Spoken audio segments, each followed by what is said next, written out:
Hey, I got tears in my eyes. I'm not doing no fake laughing. Listen, man, I got to give a shout out to the Keep the Vision chat, man. Y'all have been telling me for months the WNBA owners should send new CBA proposals offering less and less. There's a deal being constructed right now that will define the financial future of every single WNBA player for the next several years. And on the surface, it looks like the most progressive, player-friendly agreement in the history of women's basketball. Headlines are about to celebrate the league's first ever $1 million player. Social media is going to treat it as a landmark moment. But underneath all of that noise, a significant group of players is about to discover they were quietly sold out, not by the owners, but by their own union leadership. Some of y'all comments, and I was like, I feel like y'all just being mean. But y'all was being right. Y'all was being real. This is crazy. This is crazy. WNBA owners. Shout out to Annie Scoops, Annie Constable. We're going to have to get into her article where it shows that there's a group of WNBA players who are going to be making substantially less money in the CBA offer.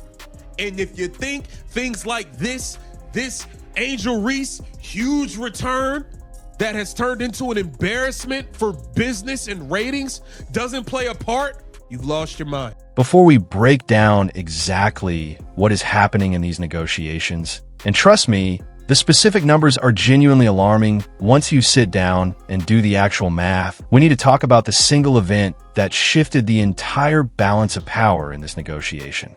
Because one highly anticipated return to the Unrivaled League just handed WNBA ownership a weapon they did not have 6 months ago. And if you appreciate content that actually digs into the numbers instead of just repeating the headlines everyone else is pushing, drop a like right now and hit subscribe, because this one is going to connect dots that almost nobody else is connecting. Angel Reese's return to Unrivaled was supposed to be a statement. For weeks, the league had been marketing this moment as a major event. One of the most recognizable names in women's basketball, someone positioned as a face of the sport's new era, was coming back to a platform already fighting for its survival. The narrative was in place. The machine was cranked up, and then the actual numbers came in. That was funny. Angel Reese, Unrivaled debut versus the High, brought in 130,000 viewers. Now, the real number that you pay attention to is right here. It was 40,000 viewers, okay? In that age group of people you want to attract and people that you keep watching, not people that turn away from it and all that stuff. 40,000 views, not good. So you guys have marketed Paige Beckers, okay? Now this is for the it's not one person, it's all of us crowd. This is for the it's everybody crowd, right? That return drew 130,000 total viewers. At first glance, that might not sound catastrophic. For a niche league competing in a crowded broadcast calendar, that number seems passable. But here is where it gets brutal. In the key advertising demographic, adults aged 18 to 49, the group that directly determines what advertisers are willing to pay, the number was just 40,000 viewers. For someone being marketed as a superstar capable of carrying an entire league's financial future, 40,000 adults in that demo is not a passing grade. That is a flashing red alarm.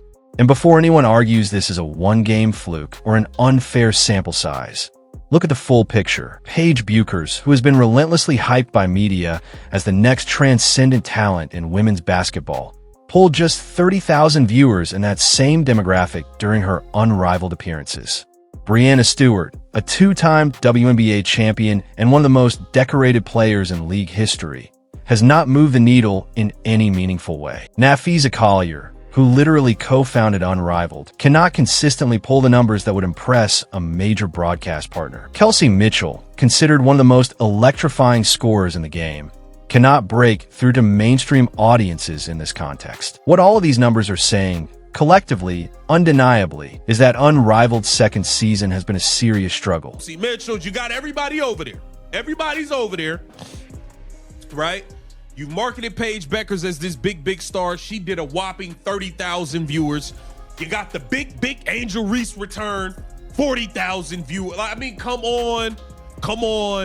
all you guys are doing is showing how much the WNBA is on the back of one star, and that person's name is Caitlyn Clark.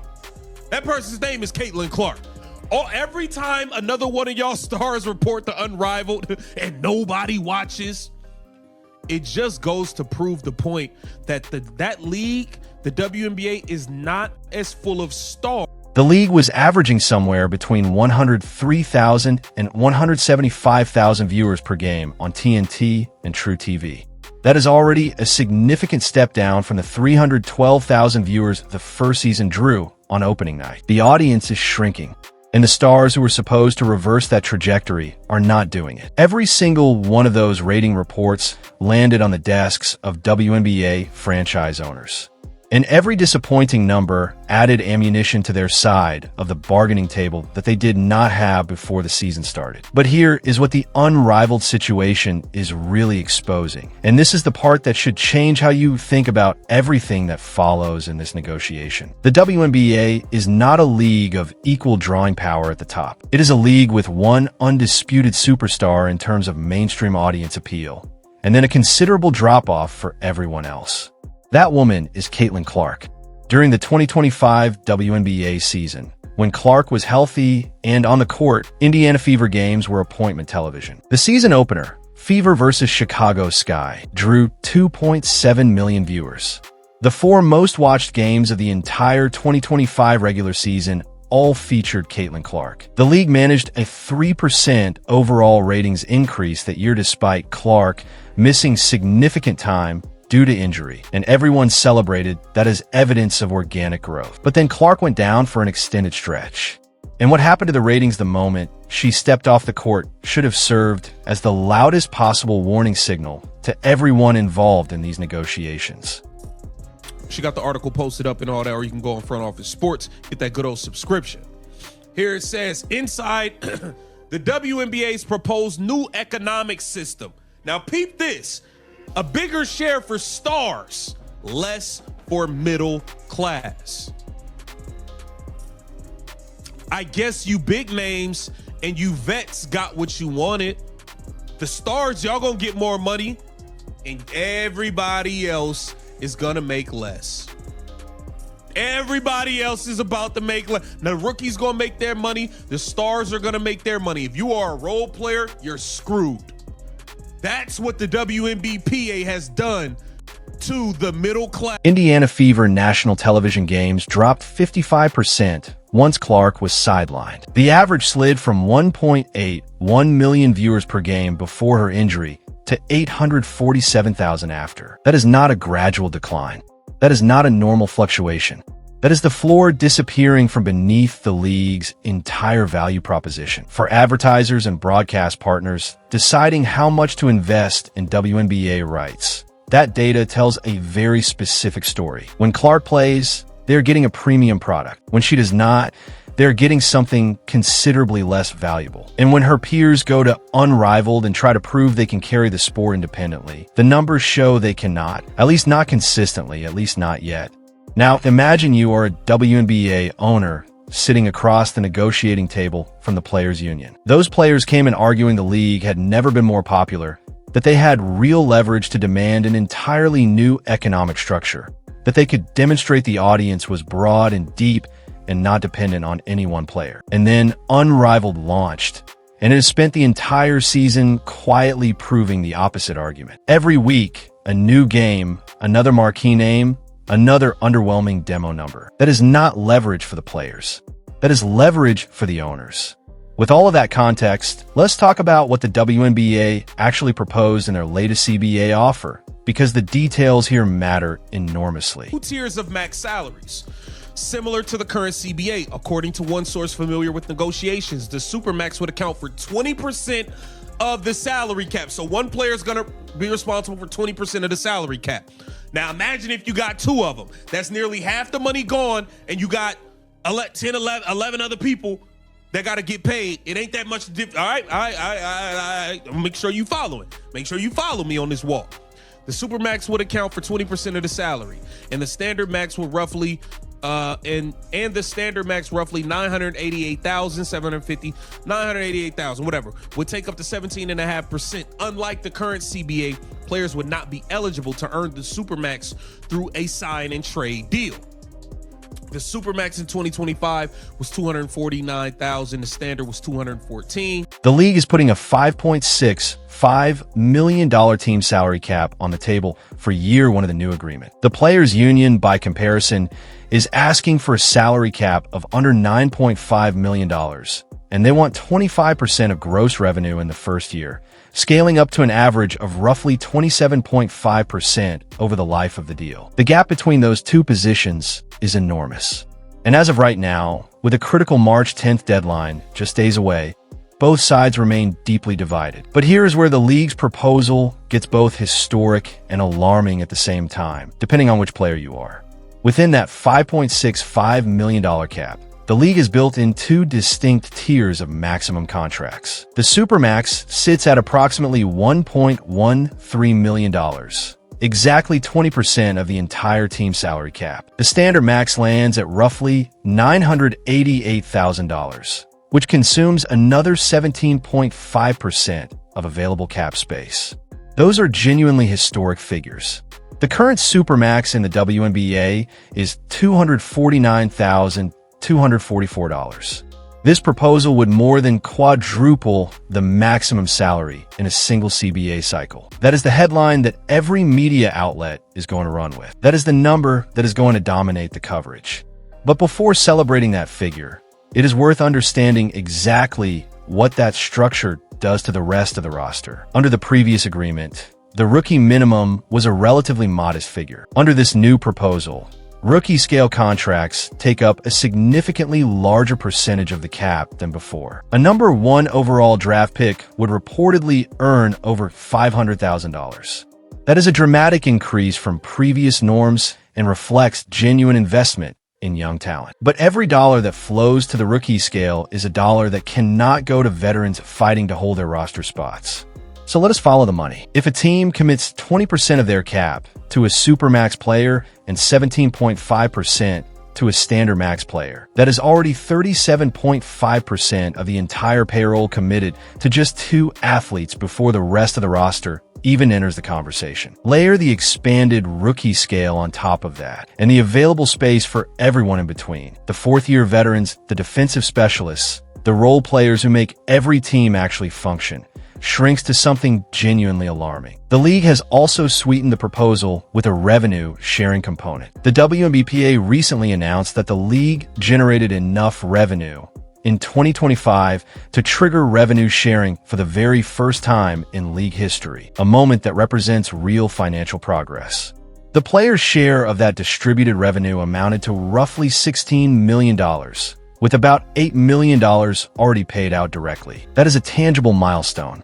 But the chasm between the league's revenue-sharing framework and what the union is demanding remains as wide as ever. The league says they're offering players more than 70% of league and team net revenue. The union wants 25 to 27.5% of gross revenue. Those are not two versions of the same offer. The word gross versus net describes a fundamentally different calculation, one that could mean hundreds of millions of dollars in difference over the life of the agreement. Now, let us do the actual math on a specific team, because this is where everything stops being abstract and starts being genuinely unsettling. Take the Indiana Fever.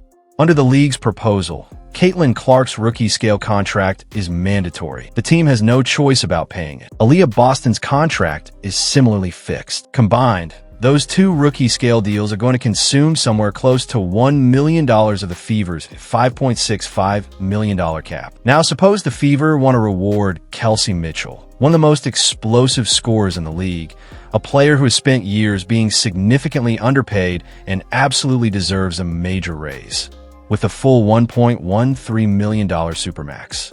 That is $2.13 million allocated to three players out of $5.65 million total. That leaves roughly $3.4 million to fill 9 more roster spots. 9 players sharing $3.4 million works out to approximately $382,000 per person, which sounds reasonable until you recognize that this is nearly $100,000 less per player than the league's own advertised proposed average salary, the number they're using in press releases to make the deal sound generous. And this is the math with just one max player on the books. Now shift the scenario to a team like the Las Vegas Aces. Aya Wilson is a 4-time most valuable player and unquestionably deserving of every dollar of that Supermax contract. But the Aces are not just Aya Wilson. They have Kelsey Plum, an elite scorer who will command maximum market value. If Plum receives the standard max at $988,000, the Aces have already committed over $2.1 million to just 2 players before addressing Chelsea Gray, Jackie Young, or a single other contributor on a championship-caliber roster. The only way to make the math work is to ask everyone else to take career-altering pay cuts just to keep the core intact. Aya Wilson has actually done this before. Under the previous CBA, she voluntarily accepted less than the supermax she was eligible for, deliberately leaving money on the table to help the Aces maintain a title-contending roster. Under the new salary structure, that same percentage sacrifice would amount to leaving approximately $226,000 per year behind. That is not a symbolic gesture. That is a significant annual sum that a generational talent would be surrendering so that a system designed by league owners can function as intended. And at some point, the question has to be asked out loud. Why should the league's biggest stars be expected to repeatedly subsidize a broken economic model instead of the league simply designing a more functional structure from the start? That question leads directly to the most uncomfortable part of this entire situation, the part that gets the least attention in the mainstream coverage. The players who are leading these CBA negotiations, the board members of the Players Union, the veterans whose names appear in every press release and sit across the table from league officials. They're not the ones who are going to suffer under this proposed structure. They're the ones who stand to gain the most from it. Multiple sources familiar with the negotiations have confirmed to multiple sports media outlets that the Players Union itself want a similar percentage going to max salaries as what the league proposed. Absorb that for a moment. The union is not fighting against the top-heavy structure. They are endorsing a version of it, because the women doing the negotiating are the Aya Wilsons and Breanna Stewarts of the world. They're going to be the recipients of those historic Supermax contracts. They are not staring down the prospect of a salary reduction because there is nothing left in the cap after the stars and rookies get their share. This is exactly what happens when labor negotiations lose sight of their original purpose. The people with the biggest platforms, the most media exposure, and the most leverage at the table naturally end up structuring an agreement that protects their interests first. It is not necessarily malicious. It is the predictable outcome of who holds the most power in the room. But for the veteran role player grinding on a 4-year career, making somewhere between $80,000 and $100,000 a season, this is a disaster dressed up as a historic breakthrough. That player needed this CBA cycle to produce a system where the league's rising revenue genuinely lifted every boat. What they're getting instead is a structure where the stars receive million-dollar contracts and whatever remains gets distributed among everyone else, with a real possibility that teams simply cannot afford to carry veteran role players at viable rates because the cap is already consumed at the top. The owners understood this dynamic before the first proposal was ever drafted. If you build an offer that provides historic paydays for the stars, the union leadership will be inclined to support it, because those specific figures benefit the loudest voices in the room. Give the people with the platforms what they want, and the pressure to fight for everyone below them naturally dissipates. It is one of the oldest negotiating strategies in professional sports, and is playing out in real time right now. To understand why middle-tier players are in such a vulnerable position, it is worth understanding the financial reality that makes a prolonged work stoppage genuinely terrifying for most of the league. The median salary in the WNBA last season was approximately $113,000. These are not athletes with generational wealth stockpiled. They do not all have massive endorsement portfolios that can sustain them through 6 months without a paycheck. Aya Wilson has her Nike deal. Breanna Stewart has her Puma contract. Those women can navigate a work stoppage without serious financial strain. But the third-year forward fighting for a roster spot? The backup guard trying to make a 12-person team? She needs game checks to meet her financial obligations. The owners know this. They have known it since before negotiations formally began. And every week, Unrivaled rating that comes across their screens strengthens their resolve to wait. Because the data keeps confirming their position. The union walked into these negotiations in 2024, riding enormous momentum. Caitlyn Clark's arrival had shattered records. The 2024 WNBA season was the most watched in league history. Attendance was surging. There was a genuine sense among players that the moment to demand unprecedented terms had finally arrived. And then the window started narrowing. Clark dealt with injuries in 2025. Unrivaled launched and drew audiences that consistently disappointed. The viewership numbers that were supposed to prove the league had grown beyond its reliance on any one player instead confirmed the exact opposite. Now the union is approaching the March 10th deadline with significantly less leverage than they expected to have when this process started 17 months ago. They have made concessions. They reduced their revenue sharing demands from 33% to 25% of gross revenue, with an average of roughly 27.5% over the life of the deal. They have moved meaningfully. But the gap between a $5.65 million cap and a sub-$9.5 million cap does not close quickly or easily. And every day without a signed deal is another day owners can point to flat ratings and say the revenue simply does not justify what the players are asking for. The season is scheduled to open on May 8. Two new expansion teams, the Toronto Tempo and the Portland Fire, have expansion drafts to run. Free agency needs to open. The draft is on the calendar.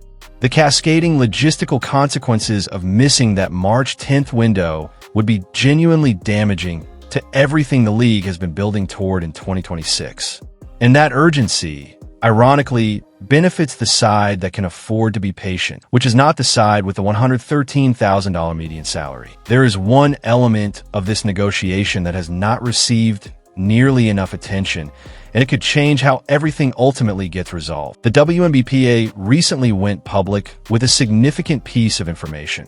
The league generated enough revenue in 2025 to activate the revenue sharing clause that had been sitting dormant in the CBA for years, largely because the financial disruption from the pandemic had prevented the league from hitting the required threshold. The players' share of that distributed revenue amounted to roughly $16 million, with approximately $8 million already paid out directly to players.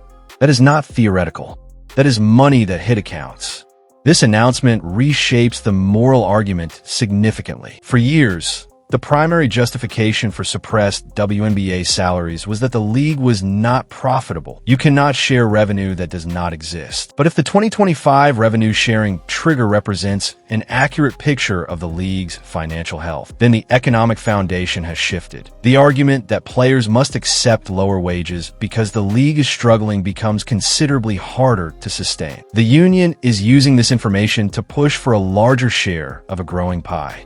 The league is responding with a counterargument centered on net versus gross revenue. And that distinction is doing enormous work in this negotiation without anyone explaining it clearly to most players.